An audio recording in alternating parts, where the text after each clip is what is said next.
Welcome to the Pylon Camp Podcast, Episode 6. I am your host, Mike Frisella, and we have a great show prepared for you today. So without further ado, let's go ahead into my favorite stories in the NFL going into Week 3. There are two we're going to talk about that I think are pretty. One is pretty comical, and the other one, I think this is a developing story that I definitely have seen coming. It kind of stinks that I had to put asterisks on my prediction for this, just because of the way that it played out in real life. But let's talk about the first one. And there is an expression in life that goes, when life gives you lemons, make lemonade. And a more relatable expression could be, when life gives you a Ferrari, don't drive around the PT Cruiser until it breaks. Just go ahead and drive the Ferrari. And I would be talking about none other than the Chicago Bears with Justin Fields and Andy Dalton. So Andy Dalton is dealing with a nagging knee injury, and it is a non-contact injury. He didn't tear his ACL, but Matt Nagy, I don't know why he keeps doing this to himself, but Matt Nagy says that when Andy Dalton's healthy, we're going to go ahead and he's going to be our starter. And I just keep sitting here to myself thinking, why? Why do you want Andy Dalton to start so bad? The thing with Andy Dalton was similar to Teddy Bridgewater, of like the Chicago Bears appeal of, we're going to go ahead and start Andy Dalton, for the Denver Broncos, why we're going to start Teddy Bridgewater over Drew Lock, because he doesn't make mistakes. Teddy Bridgewater has been flawless. I think he has a combined 8 incompletions in 2 weeks. Andy Dalton has not been flawless. He had a turnover and then got hurt. So this is the week. Sometimes God does things for you, and Andy Dalton getting hurt is God doing something for Matt Nagy. Stop being an idiot, just play the kid. And why I think that this story is so funny is because I don't know if this is the genius of Matt Nagy or he's just the luckiest person alive. But the Bears are now in. Matt Nagy could either ruin his career in Chicago or he set himself up to not fail. What I mean by that is, this is a win-win situation for Matt Nagy and the Bears, because if Justin Fields comes in and sets the world on fire and goes out and beats Cleveland, who's a favorite to win the AFC, you just start him. The kid played himself into the starting role. Now, is there the question of, do we want to start him or not? I think you will lose the locker room if you're 1-1. The NFC North is wide open. Wide open. If Fields comes in and beats Cleveland, a lot of Chicago fans are going to be like, okay, well, could we be 2-0 if Fields had been playing the entire time? Because you beat Cincinnati, and then I forgot who you beat week 1, or you lost to week 1. Oh, the Rams. But so actually, never mind. I don't think any fan would say that Justin Fields would have beat the Rams unless he's delusional. But let's talk about the expectations for Justin Fields and realistic expectations for Justin Fields in his first NFL start. So they're playing Cleveland, at Cleveland, I'm pretty sure. And to me, but this is going to sound crazy, but this is a very winnable game for Chicago, so long as they could keep it close. And why I'm saying so long as they keep it close, obviously, Mike, you're an idiot. If they keep it close, they're obviously going to go ahead and win it, or they could win it. It's anybody's game. But why I'm saying if they keep it close is because, for one, if I'm Matt Nagy, I am completely opening up the playbook. I am throwing everything I possibly can at Cleveland. Because if I want to keep going with this mindset of, this is a week-to-week thing, we're going to see if Andy Dalton comes back, let me see everything that Justin Fields can possibly do. I want to see his full potential. I want to see what he does well, what he does bad. I want to see it all. So this is going to be a tough game for the Browns to game plan for defensively, because they don't know what to they don't know what what the Bears have been hiding with Andy Dalton and what they can now do for Justin Fields. So this Chicago offense has potential to be way more dynamic, has potential to be way more diverse. Allen Robinson, Justin Fields does a lot better than Andy Dalton. I think that's pretty obvious. I mean, and to be fair, there's a lot that Andy Dalton does better than Justin Fields, being that he's been in the league for so long. He's seen playoff experience, and Justin Fields is a rookie. But this is a game. Pylon will be releasing its locks for the week. We're not going to do it in this episode. We're going to post them on Instagram. This is an upset, a very possible potential upset for the week, and here's why.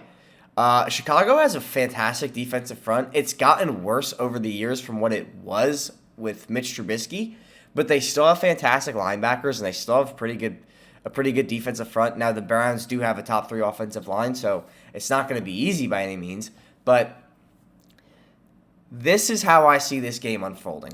The Browns are going to jump out to an early lead, running the ball behind Nick Chubb, Kareem Hunt, and now Demetric Felton. If Justin Fields can keep pace, and he has a very reliable receiver in Allen Robinson and Darnell Mooney, who was a limited participant in practice, so we have to keep an eye on to see if he's even going to play. But I have been preaching this all year, before week 1, during preseason, when fantasy was still, the fantasy offseason was coming to a close. One of the reasons I was so high on David Montgomery this season is because of Justin Fields and what he can now open up the offense. We are seeing with the New York Giants how effective an RPO can be with Daniel Jones, who a lot would say is a worse athlete than Justin Fields. David Montgomery is a very good running back. He has been playing exceptionally well the past 2 weeks and at the tail end of the 2020 season. I don't know if Cleveland will have an answer if they operate the RPO effectively. I don't think Cleveland's going to have an answer for it. And Justin Fields in preseason and in the game he played last week against Cincinnati, he is ridiculously fast and can operate a pocket very, very well. He did throw a pick. I mean, that's your first game jitters and everything, but he's gotten a full week under his belt now of first team reps. This is going to be, this Browns team, all Chicago has to do to win this game is keep it close and put the ball in Baker Mayfield's hands.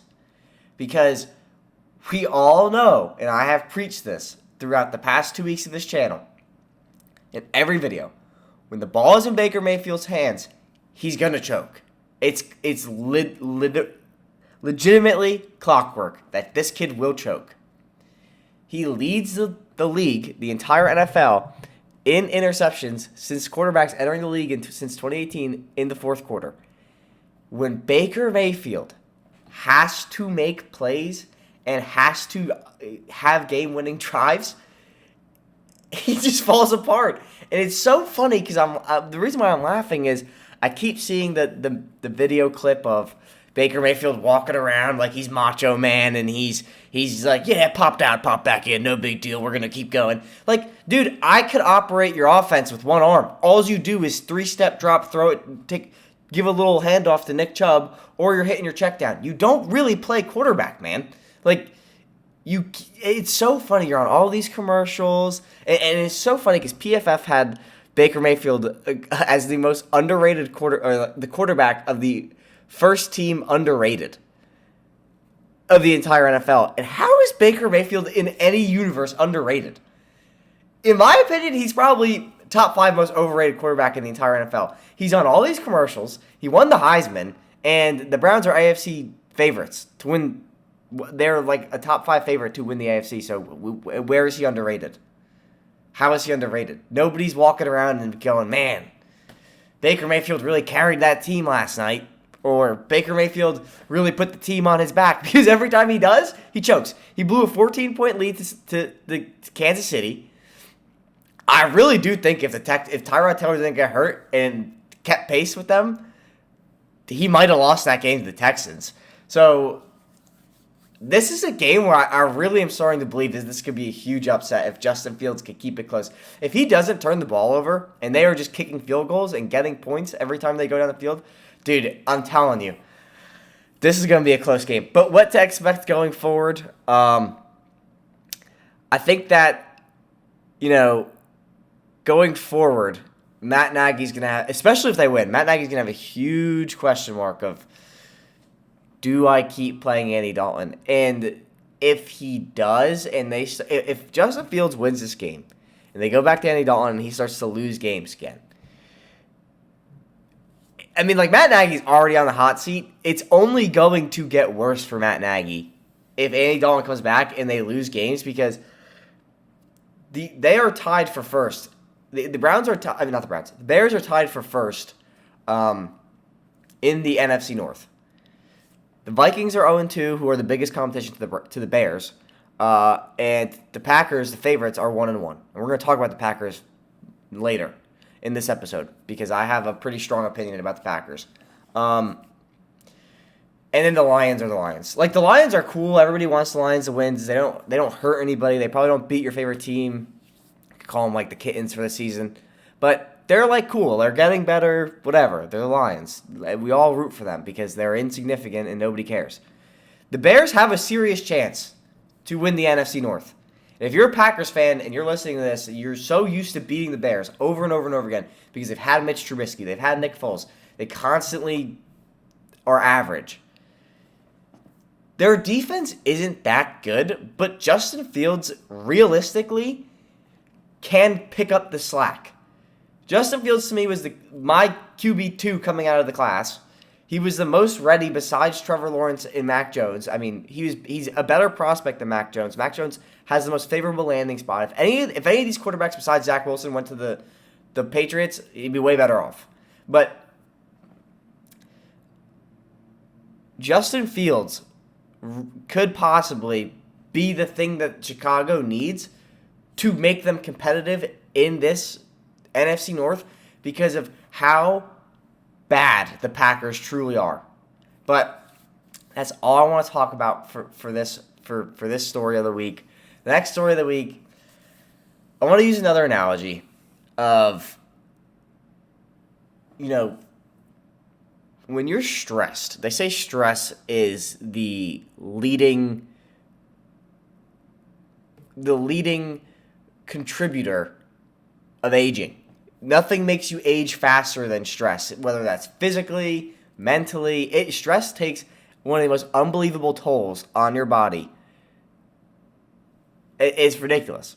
And why I'm talking about stress is because I'm going to give you, without putting them on the screen or if you're watching on YouTube or without saying their names just yet, I want to use two examples. On one hand, you have the oldest player in the NFL. And he looks like he's a supermodel. He looks like he's in his early 40s. He looks like the pinnacle of being a man, of health. He looks great, chiseled jawline, great features, the whole nine.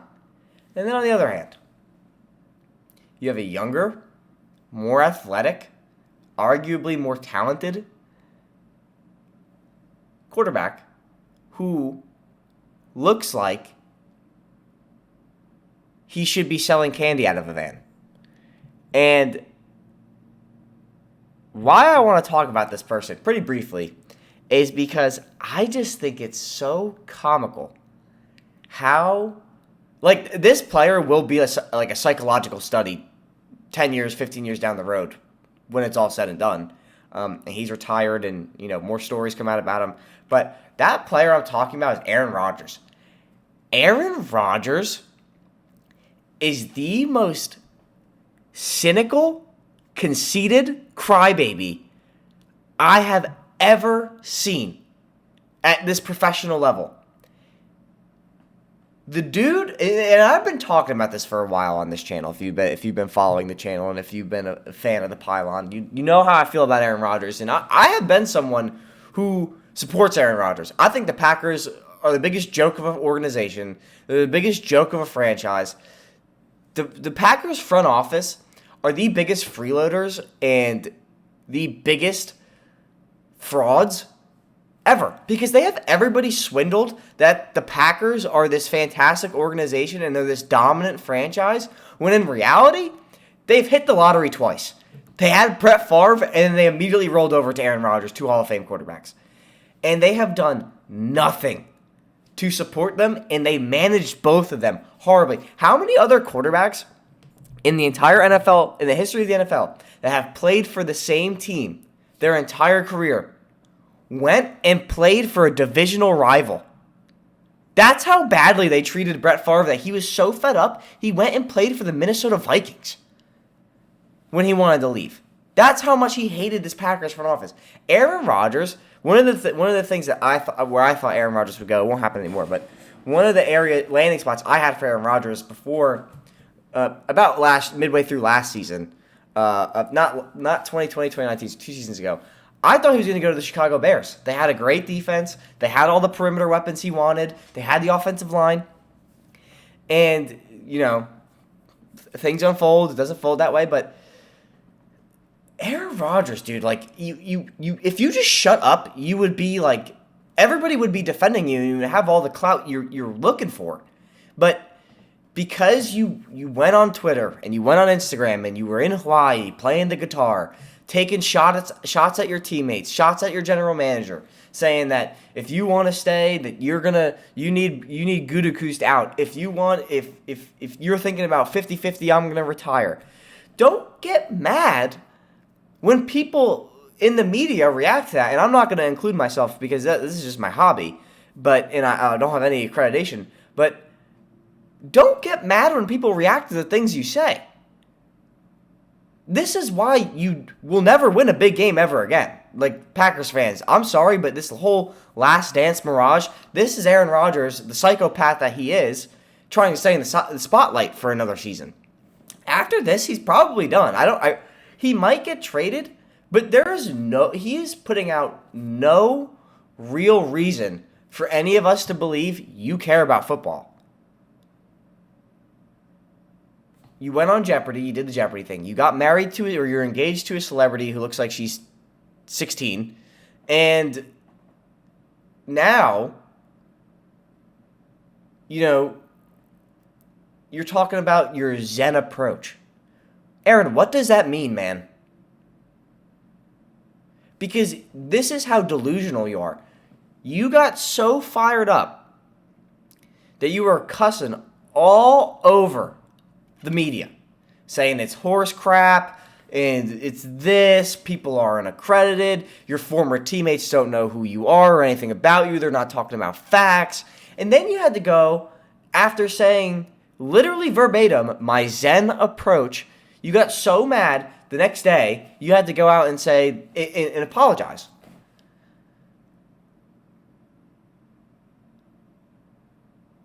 And this is what doesn't make sense to me either, and why I want to talk about the Packers later on in the show.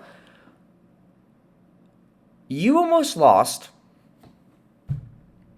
Well, you did lose to Jameis Winston, who is operating the 32nd ranked passing offense in the entire NFL, by the way.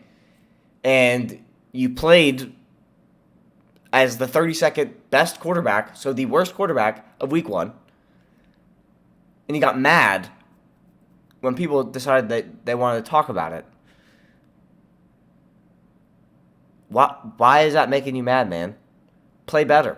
Like, you're Aaron Rodgers. There's an expectation for you. You are one of the best quarterbacks in the NFL. When you have a bad game, newsflash, how many years have you been in the league? People are going to talk about it. I'm here, and I don't even have listeners or viewers, really, and I'm talking about it.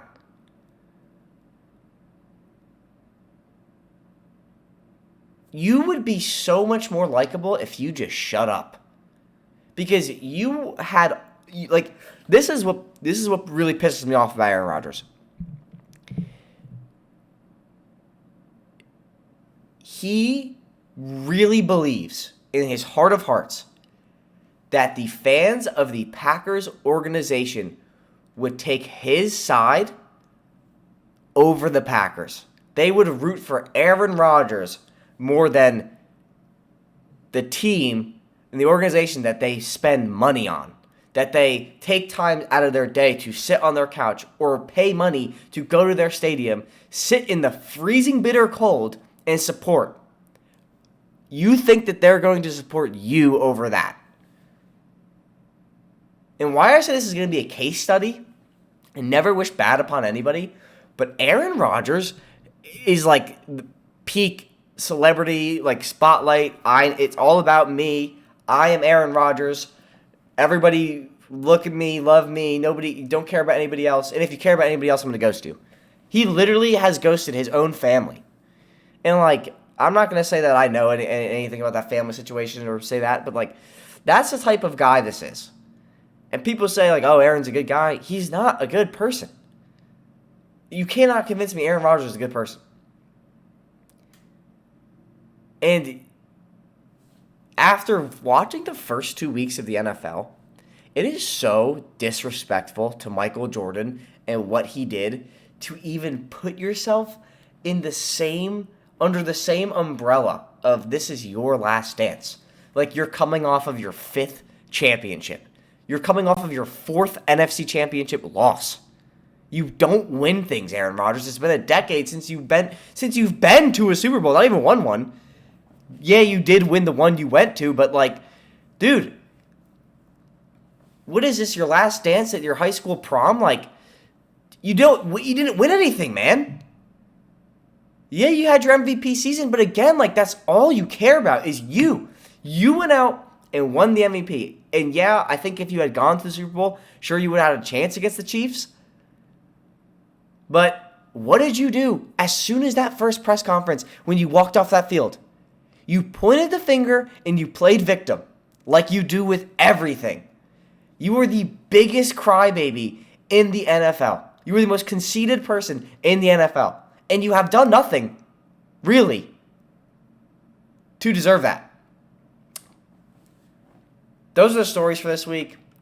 That's all I'm going to talk about for the stories for this week. There are 2 matchups I want to talk about, 2 AFC showdowns that I think one tells a lot about a team and the other tells not so much about the other team.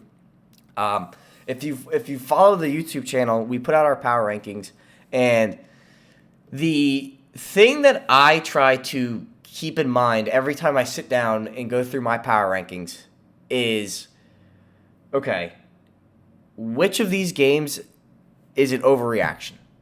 Because the biggest factor I take into account when I go into my power rankings is, one, I don't want teams to move throughout the week. I want them to stay. I want to be right, and I want to know that I'm right because I'm assessing them based off of their performance, not their matchup. So I try not to overreact to the wins and losses, and I try to just react to who they played. How close was the competition, and how did Team A perform against Team B, whether it was close and they edged them out, or it was a bad team and they dominated them, or it was a bad team and they just edged them out. That's kind of how I go through my power rankings. And I think that there's one game in particular that says a ton to how truly good this team is, and there's one that says how, I don't want to say they're overrated yet because they have 2 very impressive wins under their belt, but it's kind of getting to the point where we've seen it before, and now they have to take it to the next step. And one of the things that I always talk about on this channel, if you've been a listener from the early episodes of the podcast, the big thing I look for in my sports takes, and if a team is truly good or not, is sustainability and consistency. Those are the 2 things I need to see to know, hey, if you were bad and you have an upset win, are you going to be consistently good now, or did you just upset the other team? Because in sports, upsets happen all the time. So with all that being said, the first game I want to talk about is the Chiefs versus the Ravens. So going into this game, the Ravens and Lamar Jackson were 0-3 against the Chiefs in their past 3 matchups. This was the 4th time that the teams were meeting. And the Ravens are the most banged up team in the NFL. The second closest is the Pittsburgh Steelers. But bar none, The Ravens are the most banged-up team in the entire NFL. They lost their best corner for the entire season to an ACL tear. They lost J.K. Dobbins to an ACL tear. They lost Gus Edwards to an ACL tear. They lost Justice Hill to an Achilles tear. And the list goes on. The Chiefs don't really have too many injuries. They've rebuilt their weaknesses. They have a new offensive line. They still have Patrick Mahomes and Tyreek Hill and Travis Kelce, the whole nine, the whole gang. And they have Andy Reid. Why this game was so impressive to me for the Ravens, and this is why the Ravens took a huge leap. They're number 6 in my power rankings. And I did say that in that video, this is a game that I think I'm actually underreacting to because I moved them up from 13 or 12 to 6. And why I only moved them up to 6 is because upsets happen. And this was a game that there was a ton of emotion behind it. A lot was on the line for Lamar Jackson and the Ravens. This was like a pride thing. They're playing at home. I had the Ravens actually, when I looked back, I forgot, but I had the Ravens pegged to win this game when I did the schedule breakdowns. But I'm not going to say that I had. Going into week 2, I did not think that the Ravens were going to win this game. I did my pick'ems for week 2, and then I got COVID, so I never got to post it. But I did have, if you go back and look at the presentation, I had the Chiefs winning, so I'm not going to lie. But for the Ravens to be down so bad, missing not only their number 1 running back and their number 2 running back, that would be the equivalent of the Chiefs going into a game without Tyreek Hill and Travis Kelce, because this Ravens team is a run first team. They're big. Their identity. Every team has an identity, and the Ravens' identity is running the football. They do it better than anybody else. Close second is the Browns, and then I would say the 49ers, but they have a ton of injury now. But when your 2 most important players, J.K. Dobbins also, by the way, was going to have a monster season. Like that, you could take that to the bank. It was going to happen. He was ready to go. The thing that was so impressive to me is you have a team in the Ravens, and the big storyline for the Ravens going into this season, because everybody tries to nitpick Lamar Jackson, and I think that is the most stupid thing ever. And I've been a believer of this for a very long time in life. I think that it tells a lot about our society in America. I want to ask, and then I'll answer it, but I'll give you a second to think about it. Why do people hate the Patriots and Alabama so much? And if you're a basketball guy and for whatever reason you're listening to this podcast, why does everybody hate the Golden State Warriors so much? Why does everybody hate LeBron so much? We live in a society where everybody gets to win at some point, right? And we're kind of seeing the turn onto the Chiefs. They've been to an AFC championship. They won a Super Bowl. They went back to the Super Bowl. And now we want to see someone else go to a Super Bowl. The Patriots. Patriots had the longest lasting dynasty in football of recent memory, maybe ever. And everybody got tired of it. Everybody was happy for Tom Brady the first time. The Cinderella story, the sixth round, 199th overall pick, goes to Super Bowl and wins it. He goes back, he wins it again. Okay, he goes back and he wins it again. They're going to the AFC Championship. They're dominating their division. And then over and over, and then everybody starts to go, okay, let someone else win. Alabama has the best recruiting system in the entire nation. They win every year. They win every year. They win every year. And then everybody hates Alabama. Let Ohio State win. Let Clemson win. Let Florida win. Let Ole Miss win. Let Tennessee win. Let all these other guys win. When Lamar Jackson has won 80% of his professional games, whether you think he's a good quarterback or a bad quarterback, he has won 80% of his NFL games. People are tired of Lamar Jackson winning games because they also don't like that he is unorthodox, and people don't don't like different. They don't like change. That's how we are hardwired as human beings. We like the same thing. We wake up, we go get the same cup of coffee, we go sit at the same desk, we go to the same office, we go to the same Starbucks, we go to the same whatever. We don't like change. Lamar Jackson is the only quarterback that if you want to nitpick him and say he can't, quote, throw the ball, he doesn't deserve to win 80% of his games. The Ravens put up 36 points running the ball in the NFL and won a game after turning the ball over twice. Why that is so impressive is because when you run the ball, you are committing and will die by a chew-the-clock approach. And when you have an explosive team like the Kansas City Chiefs, where it doesn't matter how far behind they fall, Patrick Mahomes will claw them back into that game. The storyline for the Ravens was they were going to throw the ball more. They drafted Rashad Bateman in the first round. They drafted Tyler Wallace in the second round. They have Marquise Hollywood Brown, and they have Mark Andrews. They finally have perimeter weapons for Lamar Jackson to throw to. And I'm a big believer that the reason why Lamar doesn't throw and why John Harbaugh doesn't scheme for them to throw is because there's no point. They're better on the ground. You play to your strengths. You make your strengths stronger and your weaknesses, whatever. You leave them alone. Then you bring them along for the ride. Lamar Jackson being able to basically make... I'm not going to say just Lamar Jackson. I'll say John Harbaugh too because he's the coach. They made Patrick Mahomes a spectator in that game. And these two teams are going to meet each other again. I don't know if this will be the AFC Championship, but with the way seeding will probably break down and the deterioration of the AFC North, this might be a matchup in the end of the playoffs come January. The Chiefs have to do something on defense if they're going to stop the Ravens, because I think the Ravens are actually the perfectly built team to beat the Chiefs.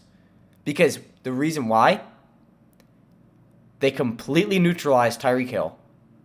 And they completely turned... They basically said, hey, Patrick Mahomes, we got you a seat. Enjoy the show. They kept him off the field the entire game. And that's how you need to beat the Chiefs. You need to take Patrick Mahomes out of it, and you need to take their best playmakers out of it. Because if I had to neutralize one person in either Tyreek Hill or Travis Kelce, I would rather neutralize Tyreek Hill because he is more dangerous with the ball in his hands rather than old, crusty, and slow. I'm just kidding. He's the best tight end in the NFL.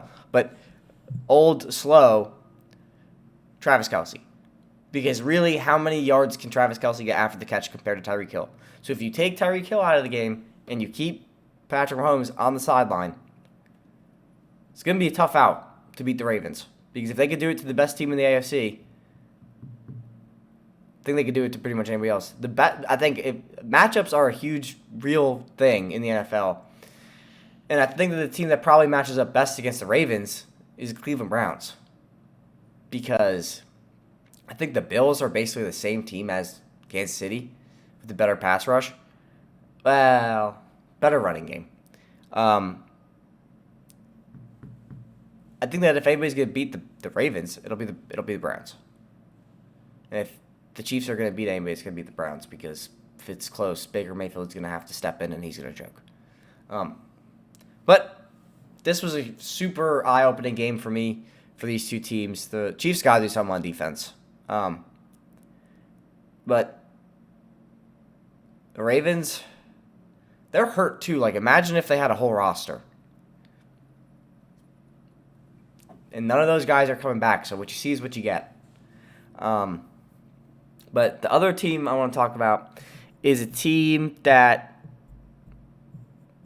history has a way of repeating itself.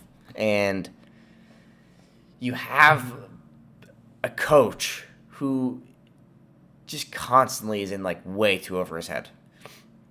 39% win percentage in his career. He's been in the league for a very long time. He's coached multiple teams. He's, believe it or not, won a Super Bowl with a 39% win percentage. Don't know how that happened. But I want to talk about the Las Vegas Raiders and the Pittsburgh Steelers. So the Raiders do this every year, it feels like. They go on spurts. Derek Carr puts up big numbers. He was one of the most underrated quarterbacks in 2020 if you go back and look at his numbers. But they always they find ways to lose. And in sports, I see this all the time. You know, as someone who's played sports their entire life and as someone who's watched sports their entire life, one of the biggest reasons teams fall apart is emotion and the inability to channel emotion. I was just watching, to give you an example, I was just watching my little sister's volleyball game, and if you've never, I didn't know this, so I'll explain it. For varsity volleyball, it's best of 5. So you play 5 sets to 25 points, and then the 5th set, if it goes to 2-2, is only 15 points. So the margin for error becomes this big. If you fall behind 2 points, it's essentially over.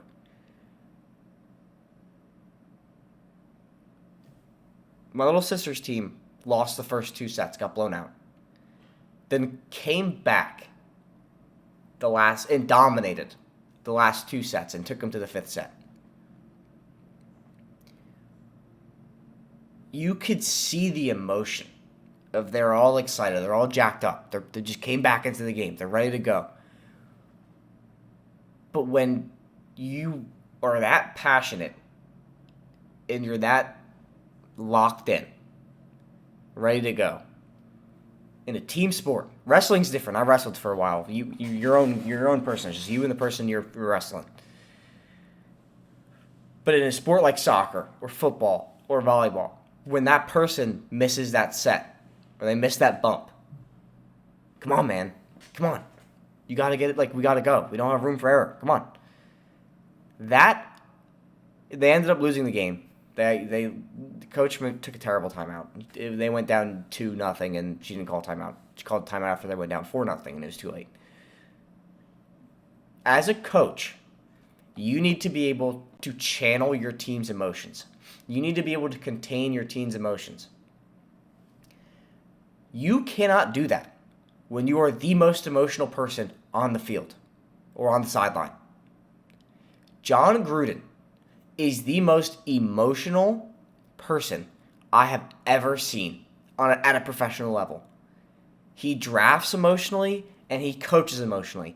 And why the Raiders are inevitably going to fall apart, it'll start with him, one. But if you want me to get technical, they're the 32nd ranked rushing offense. You can't beat teams without being able to run the ball. I've preached that over and over and over and again on this channel. You need to be able to, on first and second down, or second and third down, be able to get yourself close to that pylon, or not pylon, the sticks, because you need to live to see it. Sometimes you need to live to fight another down. And you could do that if you can run the ball. I'm going to give him a pass and say Josh Jacobs is hurt. Because he is hurt. The Raiders have the best passing offense in the NFL. They are throwing for over 400 yards per game. But why they are going to inevitably fall apart is because I have them power ranked. I have to give them the respect that they've earned because they beat the Ravens and they beat the Steelers, who are two very good teams. The Ravens win was very, very impressive. I'm not going to take anything away from that. Darren Waller played great. Derek Carr is playing at an MVP level. They're playing good. But then you go to Steelers week. TJ Watt gets hurt on the first quarter. The Steelers are probably the second most banged up team behind the Ravens. And they played a Steelers team that has the third worst passing defense in the NFL. They're allowing 313.5 yards through the air. So when you have a team, and this is why this win isn't that impressive. You have a team that's passing for over 400 yards per game. You have a team that's allowing 313.5 passing yards per game. And you put up, 17, 20 points? Good teams dominate bad teams. And I'm not saying the Steelers are a bad team by any means. But the Raiders last year beat the Chiefs and missed the playoffs. Did that make them a good team because they beat the Chiefs? No.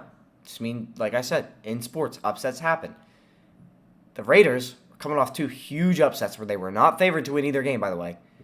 I don't know who they play week. Oh, they have a pretty easy matchup this week. They play the Dolphins. Dolphins are missing Tua. Dolphins defense isn't as good as everybody thought for whatever reason. So they're probably going to win this week against the Dolphins. I forgot who they play week 4.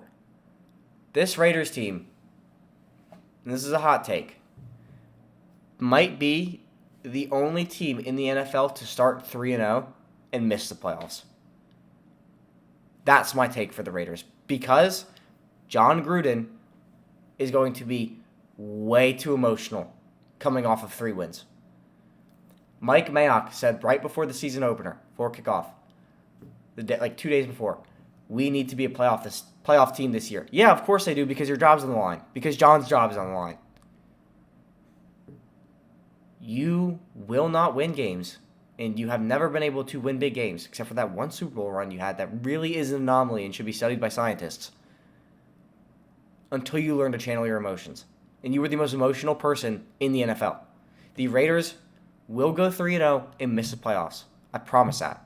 The AFC is too good. The good teams are too good in the AFC. And that division, they are going to finish 4th. The Broncos are, 2-0. The Chiefs are 1-1. The Chargers are 1-1. And one of those teams, the Chargers or the Chiefs, they play each other this week, are going to be 1-2. And I guarantee you they finish with a better record than the Raiders. But, anyways, last thing we're going to talk about in this episode, which teams I think are frauds and which teams I think are for real. And what I'm saying here is these are the teams that, despite their record, I think they're going to make some noise and have potential to make the playoffs. And then which teams that have been making noise that I don't think are for real, that I think are the biggest frauds in the NFL. And they still might make the playoffs, but they're going to get bounced as soon as they get into the playoffs. And then, quickly at the end, I'm going to go through which teams I think are, they still have a shot, and then which teams just stink. So let's start with the teams I think are for real. Those teams are the Buffalo Bills, New England Patriots, Baltimore Ravens, Cleveland Browns, Denver Broncos, Kansas City Chiefs, Los Angeles Chargers, Dallas Cowboys, the Carolina Panthers, the Tampa Bay Buccaneers, and the NFC West, the entirety of the NFC West. Let's go through it. We can talk about each team briefly, some more in depth than others, but start with the Bills. So, people were super scared of the Bills after week 1 and that, oh my God, it's over. Josh Allen was a one-hit wonder, blah, blah, blah, blah, blah. Yeah, the kid had a bad game. You're allowed that. You could get one of those. Then he comes back and they drop 35 on Miami, who's supposed to have a great defense and just is coming off an upset victory over the Patriots. Granted, Miami is supposed to be a good defense, good defensively coached team, better offense this year than last. Why this was impressive is, one, the Bills have struggled to run the ball last year, and they struggled with the pass rush. Their pass rush is legit. Zach Moss is finally getting some work in on the goal line. Scored 2 touchdowns on 20 yards. And Devin Singletary looks great. So this is how teams become legit. You identify weaknesses and you address them. That's why the Raiders, just talk about John Gruden being emotional. He does things so emotionally. It drives me nuts.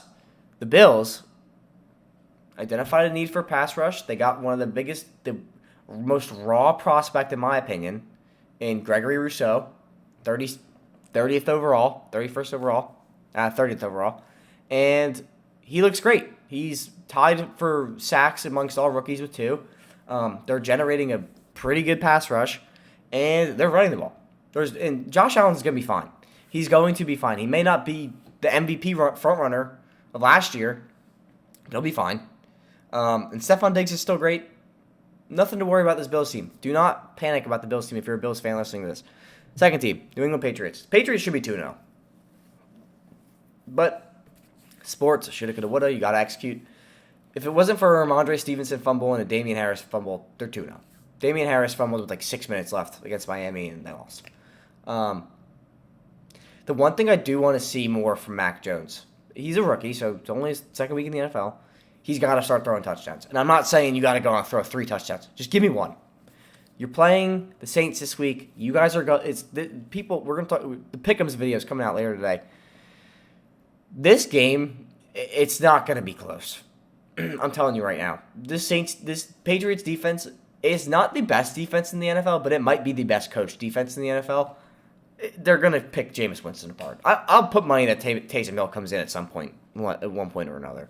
But I need to see Mac Jones start throwing touchdowns because I have the Patriots kicker in fantasy, and it's great. He's scoring me points left and right, but Mac Jones needs to start taking a step. And like, to his defense, he doesn't really have the best perimeter weapons. I think the Patriots definitely need to go draft a receiver. And they've never been good at that. So just don't overthink it. That's like the biggest thing that I always have that's the thing that I've come to realize when people are like, well, how did he bust? You draft a bust when you're overthinking the obvious, in my opinion. For instance, drafting J.J. Arcega-Whiteside over DK Metcalf. Drafting Jalen Reagor, who played at TCU, over Justin Jefferson, who was a stud at LSU. Don't overthink the obvious. Just go out and get him a weapon. You could even trade right now. You're playing fantastic without Stephon Gilmore. If you keep him, your defense is going to be that much better, great. Bill Belichick probably wants that. But you could trade him for Michael Thomas. So, Patriots are a for real team. They're going to keep rolling. They should be 2-0. They're 1-1. Blah, blah, blah, blah. Baltimore Ravens. We're not going to talk about them at all. We just talked about them for 20 minutes. They're 1-1. They're hot. They're going to keep rolling. It's a great team. The only thing I'll say about them is I want to see consistency. I want to see sustainability. I want to see them continually put up 30 points because the Chiefs do have a terrible defense. They do. They have a 32nd ranked defense. I don't know if as a whole they're 32nd ranked defense, but they are bottom 3. I just look at Yahoo stats. Yahoo does a fantastic job breaking down team stats. So I want to see the Ravens keep it going. The Browns are for real, but if you have followed this podcast and this YouTube channel from its earliest beginnings, I have said that the Browns are the most talented roster in the NFL with one weakness. So far, I look like I'm right. Baker Mayfield. Baker Mayfield is the only weakness the Browns have. He blew a 16-point lead to the Chiefs. Ball came into his hands, throws a pick. Almost had the chance, almost got the chance to choke against the Texans. The Browns play the Bears this week, and this is my take for the Browns, then we're going to move on. If Kevin Stefanski was in the draft room in 2018, he was not drafting Baker Mayfield. He wasn't going to do it. He would have taken the Sam Darnold, not saying that Sam Darnold's better than Baker Mayfield. I think he is, but can't say it definitively yet. He would have taken the bigger, stronger Josh Allen or Sam Darnold over the little meatball that is Baker Mayfield. Because what Kevin Stefanski has had to done to make up for Baker Mayfield's inability is build him the best roster in football, and they still might not go anywhere in the playoffs.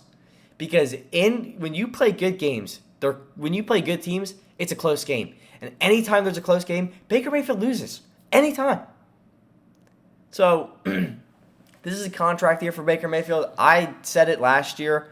I think that if he were to have lost to the Steelers in the wild card round, they wouldn't have picked up the option. They would have looked at trade opportunities. This year, if they don't make it to the AFC Championship, I think that they're in a Super Bowl window right now, the Browns. If they don't make it to the AFC Championship, I think they're going to move off of Baker Mayfield pretty confidently. I don't know if they're going to draft one. I don't really think that. But they have the resources and capital to expand, to go out and get a good quarterback that is more athletic, bigger arm, stronger athlete, better in the clutch than Baker Mayfield. The Broncos are great. I think the Broncos they have one of the best rosters in football. I don't know if they could compete with the Chiefs or the Ravens or teams like that, but Teddy Bridgewater is doing everything they wanted him to do, why they picked him to do, and more. He's not turning the ball over, and he's playing the best football of his career. He looks like the best Broncos quarterback since Peyton Manning. So, they run the ball well. Javonte Williams, Melvin Gordon running the ball great. They're the most efficient tandem in the NFL, I think. Maybe might be true, but I know Javonte Williams is one of the most efficient running backs in the NFL, for certain. The thing is with them, if you want to talk about one weakness, I think they're limited by Teddy Bridgewater, even though he looks great. And their division's just too tough. They're the only 2-0 team in the division, but they played the Giants and the Texans and the Jaguars. The Chiefs, nothing to say. They're going to go to the playoffs. They'll turn it around. They just really need to figure out their defense because they do have a 32nd ranked defense in the NFL. I'm pretty positive. Chargers losing to Dallas was, I think that's a pretty heartbreaking loss because you had Justin Herbert, who is perfect in the red zone. Oh my gosh, hold on. You had Justin Herbert, who is flawless in the red zone, have 2 interceptions. Those 2 interceptions cost them the game. And I'm not going to peg that game against the Chargers because Dallas, oh my gosh, sorry. This might be the first year of every year that the Dallas Cowboys fans say, we're legit, we're going to the Super Bowl this year. Oh my gosh. This might be the first year that the Dallas Cowboys are actually legit. And here's why. Not to just jump off the Chargers. I think the Chargers are going to be a rebound to be fine. It's one game. It's a close game, but it's a good segue into the Cowboys. How you get to the next level as a team and as a player is you have to constantly find ways to evolve. You have to. Life is motion. Life is change.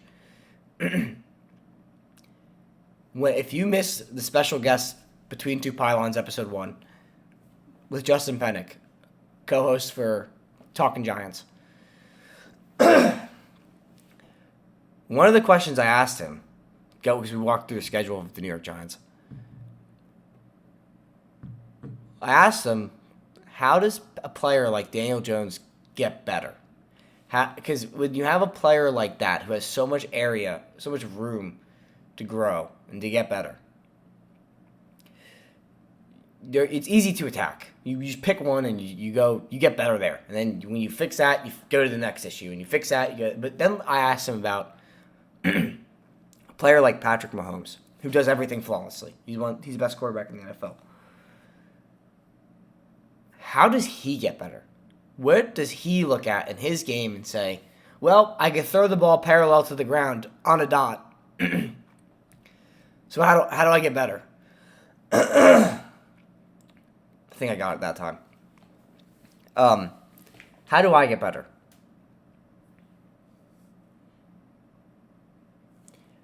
The Dallas Cowboys have one of the best offenses in the NFL, if not the best offense in the NFL. And they found a way where if you just line up with the Dallas Cowboys on offense, their offense is better than your offense.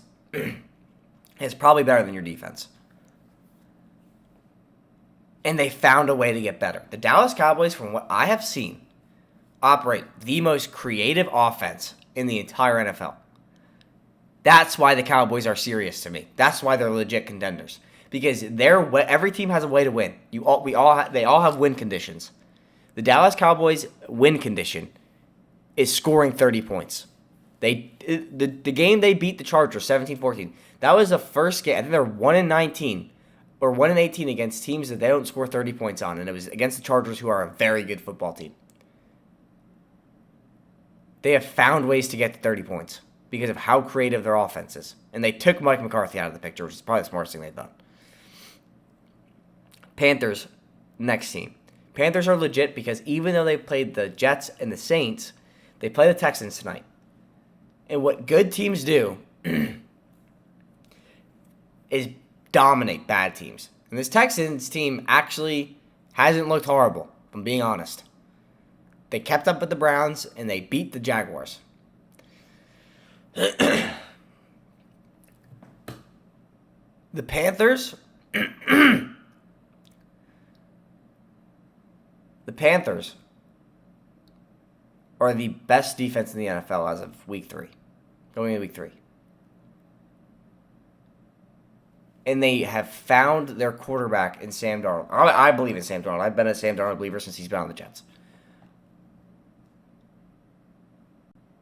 The Panthers have ways to score on offense outside of Christian McCaffrey now.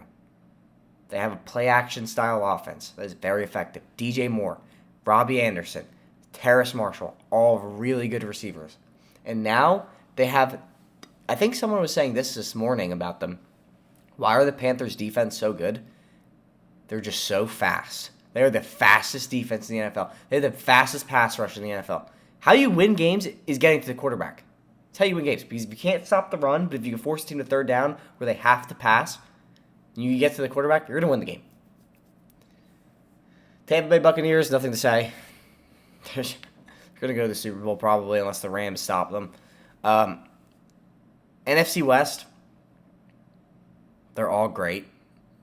Nothing really to say for them either. I think the worst team in that division is the Seattle Seahawks, maybe. It's probably the 49ers, if not.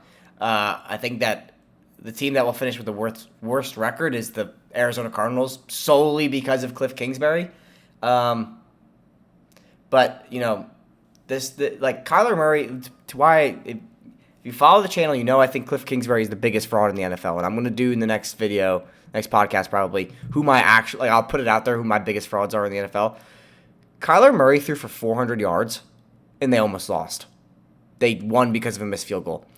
And I want you to look, if you're watching on YouTube, if you're listening on Spotify, out of all the teams we've talked about, the Bills, the Broncos, the Panthers, the Patriots, Ravens, Browns, Chiefs, Chargers, Cowboys, Buccaneers, Rams, 49ers, and Seahawks. If any of those quarterbacks throw for 400 yards, do you think the game is even close? Do you think it's within 3 points? Because they played, here's the kicker, no pun intended, they played the Minnesota Vikings, who are 0-2, and were lost to the Cincinnati Bengals, so are not a good football team. Any of those games close? Because the answer is no. No shot. Because every coach on this list can coach defense. Every single one besides Mike McCarthy. Those are the teams that I think are for real. Let's talk about the frauds. Here are the 5 biggest frauds in the NFL. And one of them probably shouldn't even be on here, but I put them on here because of the expectations going into the season. First, we're going to talk about the Tennessee Titans. I think the Julio Jones acquisition is starting to look like the worst thing they could have done. Could have really used that draft capital. I understand Corey Davis was leaving, but you could have used that draft capital to address a more important need, specifically like on defense, because we witnessed in the game against the Seahawks that they just won. All you need is Derrick Henry. A.J. Brown hasn't done anything all season. He will pan out. Like it's not a matter of if, it's a matter of when. But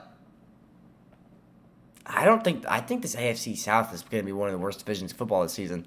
The Titans will probably end up with 9 wins, but they can't play defense. They cannot play defense. And they don't really do anything exceptionally well on offense besides give the ball to Derrick Henry and let him run for 200 yards. Colts are frauds because even with Carson Wentz, they didn't look that great because Carson Wentz doesn't look like he's fixed himself. And why I say that is because Carson Wentz is a victim of he treats every single play like it's the game-winning play of the Super Bowl. If Aaron Donald is running at you, man, just slide. Just slide. You don't need to go throw a little flick pass underhand to try to get 2 yards. It's probably going to get picked off. Just slide, man. So for that reason, I'm out on the Colts. They don't really do anything well besides give the ball to Jonathan Taylor, and he hasn't even played that well this season. Jacob Eason's going to get the start. Carson Wentz has not 1, but 2 sprained ankles. Anyway, Green Bay Packers. Green Bay Packers are the biggest frauds in the NFL, in my opinion. They don't do anything well. Because here's why. Let's analyze the 2 teams they just played. One which they lost to. First, the Saints. I have been preaching that the Packers have not fixed their ability to stop the run. They have not been able to stop the run. But when they beat the Titans in a blizzard at Lambeau in 2020, everybody kind of just swept that under the rug and said, oh, well, it's fixed. I mean, in reality, no, it's not. You played in a blizzard. So that's the first issue. Second issue is their secondary was supposed to be good. It's supposed to be a good secondary. It's not. Jameis Winston threw 5 touchdowns on them, and Jared Goff was able to march down the field on them. So what happens when you play Russell Wilson? What happens when you play Kyler Murray? What happens when you play Tom Brady? Or Matthew Stafford? Or Jimmy Garoppolo even, I'll put him in there. What happens? How do you stop them? Kyler Murray just threw for 400 yards. Do you think that game's going to be close? Do you think Aaron Rodgers, who's too worried about what he looks like and what people are saying about him, is going to be close? No, it's not going to be close. Las Vegas Raiders. We talked a ton about them. Is that game going to be close? They're going to finish with the worst record in the AFC West. Promise you. And Washington football team. Washington football team's defense has not looked great. And newsflash, I don't think Taylor Heinicke's that good. He's a cool story, and everybody roots for the underdog because, like I said, we live in a society where we want everybody to win. We want everybody to get their chance. Taylor Heinicke looked great against the Buccaneers, looked horrible in preseason, and looked good against a terrible Giants defense, which may bounce back, maybe or maybe not. This week, they play who do they play this week? The Buffalo Bills. A good secondary. We'll see how Taylor Heinicke and this is the thing too, like that offense is so one-dimensional. If you watch that game, people always criticize certain quarterbacks of what's called being one read, being one-dimensional in that they just look at one read and that's it. Teddy Bridgewater was criticized that heavily at his time in Carolina. Daniel Jones was criticized that heavily last year. In an offense where you literally have one receiver, and if you watch Taylor Heinicke, he just stared at Terry McLaurin all game long like this. Wherever he went, he followed Terry McLaurin. And then you have Logan Thomas and Antonio Gibson, who hasn't really been able to do anything. He's not going to be able, like with Tre'Davious White, who's one of the best defenders in the league, on Terry McLaurin, and you have rookie De'Ami Brown on the other side of the field, and you have Curtis Samuel on IR and Logan Thomas, who's all right. I mean, Washington's not going anywhere. Their defense would need to take a monster leap from where they are to even keep them in games, and they haven't done that. The Giants dropped 30 points on them. 29 if you want to get technical. Washington doesn't do anything special anymore. They don't. I'm sorry. The Ron Rivera Riverboat Run Cinderella story's over. It's done.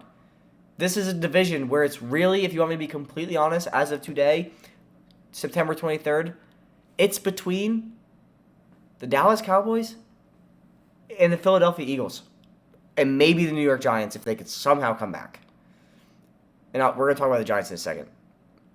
But Washington, the tape is out on them. The book is out on them. We know what they are. We know what they do. Those are all my frauds. Let's talk about teams that could possibly be legit, could possibly bounce back. The Miami Dolphins. Here's where I'm kind of out on the Dolphins. They're supposed to be a good defensive team. Their offense is supposed to be better. Their offense looked decent with Tua week 1, but they got blown out by the Bills week 2, 35 points. So what do they do well is what I'm asking myself. Pittsburgh Steelers, I have all the faith in the world in Mike Tomlin. Big Ben is already hurt again. He has a pec issue. And if it comes down to Dwayne Haskins, I'm sorry, I'm out. And they're so injured. They're just so injured. Let's talk about the New York Giants for a second. This is the reason why I think the Giants could be legit. It just depends on how they rebound. One, the NFC East is wide open. It's a wide open division because they all stink, frankly, or are not that good. The Giants' biggest strength in 2020 was their defense. Their defense finished 9th overall. Their defense has the same personnel minus Dexter or Dalvin Tomlinson. If they could fix their defense and keep this Giants offense firing on all cylinders with Saquon Barkley getting better every week and Daniel Jones being the only consistent factor in the Giants offense, and if they can finally get Kenny Golladay working and Kadarius Toney, this Giants team could be legit. They really could. And I know that sounds biased and that sounds stupid and it sounds like I'm just a hater on all the other teams in the NFC East. But I have Philadelphia Eagles right next to them. Philadelphia Eagles could be legit as well. Here's why. The Eagles, the San Francisco 49ers, put 40 points up on the Detroit Lions. The Detroit Lions are not a good football team. The Philadelphia Eagles put 33 points up on the Atlanta Falcons. Decent offense. Horrible defense, the Atlanta Falcons. Then, they kept a 40-point scoring 49er offense to 17 points. So what does that tell me about the Philadelphia Eagles' identity? It is in their defense. They are a good defensive team. They are a well-coached defensive team. By the way, the Atlanta Falcons scored 28 points the next week. The thing is Jalen Hurts legit? Because week 1, he had a 70% completion percentage, just firing on all cylinders. Week 2, they face a better defense, goes back to his 2020 status of a 54% completion percentage. Jalen Hurts plays well. This Eagles team could be good. It really could be good. They're probably the Giants and the Giants were my favorites to win the NFC East, but I really think it's the Cowboys division to win. For second place, it's between these two teams. I'm out on Washington. The Vikings, their offense is great. It's like top 10 offense. Their defense, gotta figure it out. Gotta figure something out because they're one of the worst defenses in the NFL. The Bears, talked about them pretty heavily in the beginning of the episode. It's up to Justin Fields and Matt Nagy. If Matt Nagy keeps Justin Fields in the game, maybe they could win some games. And then teams that I just, better luck next year. New York Jets picked the wrong quarterback. I've been saying it all along. It's coming to fruition. Justin Fields was right there. Trey Lance was right there. Mac Jones was even right there. I'm not sure he'd be any better, but on the Jets. But Zach Wilson should have 8 interceptions, and I'm counting. I am counting plays where the ball hit defenders' hands. If you watch the Panthers game back, ball on top of the one pick he threw and the one fumble he had, ball hit defenders' hands 4 more times. They have the wrong quarterback. And this is what's so alarming about this. You could say, oh, well, he's just a rookie. He has the most time to throw. He's like top 5 in time to throw in the NFL. He has over 3 seconds to throw the ball. 3.4 to be specific. Bengals, their offensive line is trash, and Joe Burrow is going to get hurt again if he doesn't play smart. Texans, Davis Mills maybe Davis Mills could be good. He was a first-round prospect at one point. He just has a very intense injury history with his knees.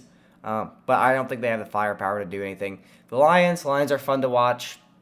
Jared Goff can't win games, can't win big games. He crumbled against the Packers in the second quarter. The Jaguars are somehow moving in reverse. Urban Meyer's like the worst head coach in the NFL. The Atlanta Falcons, they just stink. Matt Ryan's arm basically disintegrated overnight, and they have the worst 3 defense in the NFL. The Saints, I have no idea what they are yet, but it's not good enough to win that division. The Panthers are better than them. The Buccaneers are better than them. The Falcons aren't, but they stink. But that is going to wrap up this podcast. That is going to wrap up this episode of the podcast. Thanks for watching. Thanks for tuning in. If you liked what you heard and you're watching on YouTube, go ahead and give me a like, comment, and subscribe. And if you are watching on Spotify, give me a follow. Follow us on Twitter and Instagram. Instagram at @the_Pylon_Cam. And follow us on Twitter at Pylon_the. Follow the Pylon Cam podcast on Spotify. You know that if you're listening. If you're watching on YouTube, welcome to the Pylon Cam YouTube channel. Check out our Spotify, check out our Instagram, check out our Twitter. Give me a like, comment, subscribe, turn on the notification bell. We put out videos every week. Put out 2 podcast episodes a week, one on Tuesday, one on Thursday. We try to put out videos every day. And that's about it. We have our Pick'ems video coming out later today. If you're listening on Spotify, go ahead and check that out on YouTube. We are keeping track of me, one Mikey boy, versus you, the average NFL watcher. Who is smarter? And I think that's it. Oh, our weekly locks will be out on Instagram at some point today. So keep an eye out for that. Follow us on Instagram. But that's going to do it for me. That's going to do it for this episode. Thanks for tuning in. If you didn't like what you heard, give me a dislike. tell me a comment of why I could do better, subscribe, and see if I make the changes you want in the next episode. But that's going to do it for me. It's going to do it for this episode. Thanks for watching. Catch you next time. Peace!